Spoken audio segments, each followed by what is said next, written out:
我一共有3亿1952万播放，收入是哇，我自己都没有想到，说真的，我自己都没想到这么多。Hello， 大家好，这里是饭团小夫妻。如果没有错的话，这一期像是我在这个家里拍摄的最后一期视频了，所以我就很好奇，想来算一下，我到底这几年在短视频上面做萌宠自媒体上面赚了多少钱 ？OK， 那么话不多说，我们就开始吧。你想年入100万吗？你想一夜暴富吗？你想只拍猫就获得财富密码吗？今天就让我殷某人来告诉你萌宠自媒体行业的内幕。OK， 首先解释一下萌宠博主或者萌宠 UP 是一个什么工作啊？简单来说，这是以视频或者以图片形式分享自己家的宠物给大家，以此来达到涨粉、达到流量变现或者商业变现的目的。第一个呢是图片，主要是在各个平台发布自己家猫咪可爱、日常、搞怪、科普类的图文来涨粉。但是图片的局限性太大了，不够生动，所以宠物博主大多选择以视频为基础。视频呢又分日常类、配音类、剧情类、新奇类和恶搞类等5大种。日常就是最平常的分享猫咪的生活，都以突出猫咪的可爱、动作、主人和猫咪的互动为主。配音呢就是搜集一些网上有趣的视频，后期剪辑配音，人工合成一段小剧情，多以搞笑幽默为主。剧情类呢是在日常的基础上人工加入一些剧情，把猫咪拟人化，甚至加上一些特效，让猫咪做出人的行为，让观众觉得有趣、好玩或者温馨。新奇这个呢则是让猫咪尝试或者体验一些有趣的事情，比如让猫咪第一次看到螃蟹是什么东西，什么反应。恶搞这一类都以接触猫咪的底线为主，甚至有虐待的情况，但实际的确有一定的用户群体啊，这些都是变态。接下来说到大家最关注的部分，变现。宠物博主的变现模式有流量变现、广告推广、卖货等3个主要的模式。流量变现，拿我实际的例子来说，我总结了头条、B 站、爱奇艺、百家、腾讯这5个平台的播放和收益。头条我现在有1.1亿播放，收入是161361块钱。B 站有3423万播放，收入是71602。爱奇艺是1.1亿播放，收入是245300块。百家是3334万播放，收入是134280块。腾讯是3195.9万播放，收入是45100块。综合是3亿1952万播放，收入是657643块。我是2016年才开始做这份工作的，做了4年。平均每年164000块，每个月是13700，可能也就是1线城市的普通月薪吧。不夸张的说，这个钱放在2、3线城市，如果不还房贷，小两口生活是蛮滋润的了。如果加上房贷、养车、养孩子的钱，这肯定是不够的。1线城市的话，13700也就生活舒适吧，谈不上自在什么的。然后13700给我肯定是不够用的，房租1万，房贷1万，猫咪花销。水电费13700，我根本活不下来，所以还有广告部分的钱可以撑一撑。但大家其实都看到了，我广告很少，这个钱加起来基本上也是每个月都花光的。很多人还会觉得你一个拍猫的拿的工资比一部分996还高，有点过分。OK， 其实这一点我也想到了。那么接下来我大家说一下整个萌宠自媒体的拍摄流程。如果你也想要做这一行，那接下来可以仔细听，因为我觉得这会对你有很大的帮助。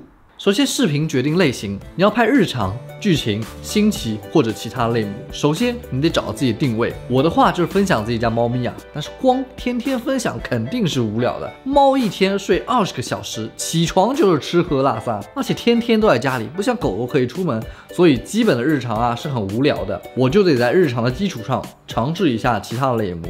我觉得什么好玩的就会去拍什么试试看，但如果要做好的话，其实还是拍一个固定类型会比较好。你确定类目，接下来就要开始拍摄。首先你要写个文案，专业的呢你可以写个脚本，一般的广告爸爸的视频呢你都需要写一份脚本过去的。厉害的大佬文案呢都要精确到秒的。我这个人就特别不爱码字啊，所以一开始我就是拍到哪儿是哪儿的。但是你如果招了员工来剪辑的话，那就一定要写脚本了，因为不然的话你很难把前期拍摄的思想告诉后期，这样上传下达会有问题。还有一点就是猫。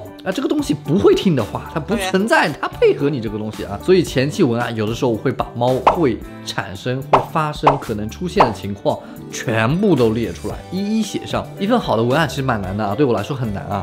如果你是专业编导行业出来的，肯定会比我半路出道的要轻松。我有一个北影的朋友也想拍短视频，这个就没法比，一开场就技能拉满了，好不好啊？不过实际很多 UP 主其实都是行业内的大佬，自身的专业知识就很足。如果你跟我一样半路出道想做，那就是学习，没有捷径。前期除了文案构思，还有个准备，就是打扫。宠物拍摄基本场景都在家里，一般人家里都是挺乱，对不对？东西哪里舒服放哪里，所以拍摄之前要简单打扫一下。如果真人出镜的话，就化妆。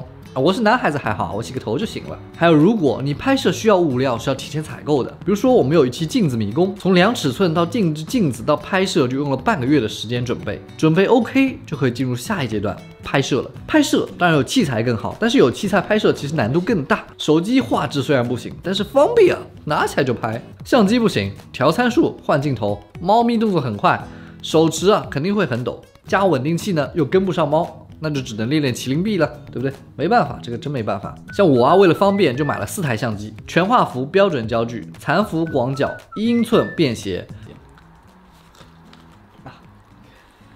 全景运动相机，每一台都可以随手拿随手拍，参数我全部调成一样了。然后呢就是光线。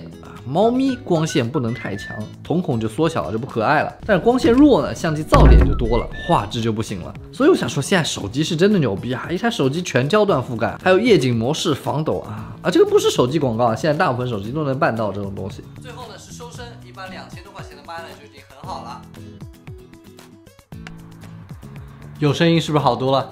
收声不清晰是真的想死啊！最后后期简单一点，手机其实真的也可以。现在手机是真的牛逼啊！如果你要加点小特效，剪辑复杂一点，那就要搞电脑啦。Windows 呢用 Pro Mail，Mac 呢用 Final Cut Pro， 没什么好说的。最后出片了，视频就要发平台了，选个好封面，选个好标题就可以出锅了。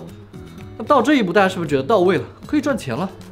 那当然没有这么简单啦。每个平台对创作者都是有等级划分的，有些平台就很丧心病狂，一般来说要获得原创才可以享受分成，但是某些平台你要连续发上7、8个月、1年才给你开通这个功能，赚点钱不容易的。接下来呢，你就要持之以恒，继续发，慢慢打怪升级就行了。那么以上呢，就是一个萌宠博主、萌宠 UP 的全部工作内容了吗？当资本入局，钱越来越多的时候，就会有人迷失自己。1周前，我去参加了一个关于宠物博主的闭门会，有刚做几个月的新人，也有像我们这样做3、4年的老人。让我惊讶的是，这一场闭门会，大家提出的问题全部都是如何变现、如何赚更多的钱、如何获得更多的推荐。